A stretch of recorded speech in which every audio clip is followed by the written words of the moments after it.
Geoffroy Caillé, rédacteur en chef du Figaro Histoire. Le 29 mai 1453, Constantinople tombait aux mains des Ottomans après 55 jours de siège. Le Figaro Histoire fait le grand récit de cette bataille épique et retrace l'histoire tumultueuse de l'Empire byzantin.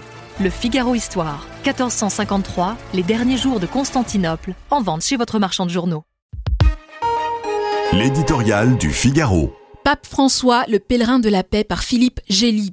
Les dirigeants de la planète qui, en éminente cohorte, se presseront samedi prochain aux funérailles du pape François, seront les figurants privilégiés d'un événement en mondiovision, mais bien peu pourront prétendre être là à titre de disciples ayant adhéré sans réserve à la doctrine, la vision ou la diplomatie du 266e évêque de Rome.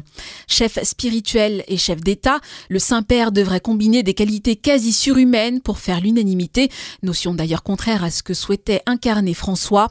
Ce pasteur proche des peuples n'était pas un grand stratège de la géopolitique, contrairement à Jean-Paul II qui avait répondu à retardement au mépris de Staline sur les divisions du pape en œuvrant à l'écoulement du bloc communiste, différent aussi du théologien Benoît XVI, puissant garant du dogme à l'impact limité sur les convulsions terrestres. François, lui, restera comme un pape humain, défenseur sans frontières des pauvres et des exclus, mais souvent dépassé par les complexités du monde. Sa défense de la paix à tout prix, sa conviction qu'aucune guerre n'est juste, ni l'agression plus injuste donc, ont souvent brouillé le message de l'Église sans contribuer à cette paix tant souhaitée. Les Ukrainiens n'ont pas compris qu'il les invite à hisser le drapeau blanc face à l'envahisseur russe. Les Arméniens ont cherché son soutien quand l'Azerbaïdjan les chassait du Haut-Karabakh en 2023. Il a infligé aux 12 millions de chrétiens en Chine la tutelle de Xi Jinping sur le choix de leurs évêques. Les Syriens l'ont vu maintenir un nonce à Damas jusqu'à la chute du bourreau Assad. Les Israéliens ont jugé sa compassion à géométrie variable tandis qu'il téléphonait chaque soir au curé argentin de Gaza. Les Américains comme le Sud global l'ont trouvé trop libéral, les Européens trop distants.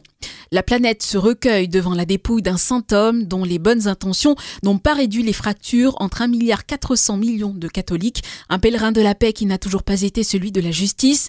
Du moins a-t-il donné l'exemple d'un homme libre de parole, malgré le fardeau des attentes, des charges et des institutions. Cette force-là est une leçon.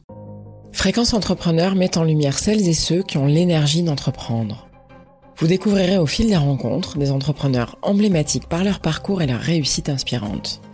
Suivez Serge Magdelaine, directeur général de LCL, qui part à la rencontre de celles et ceux qui ont transformé leurs rêves en projets et leurs projets en réalité. C'est un podcast imaginé par LCL.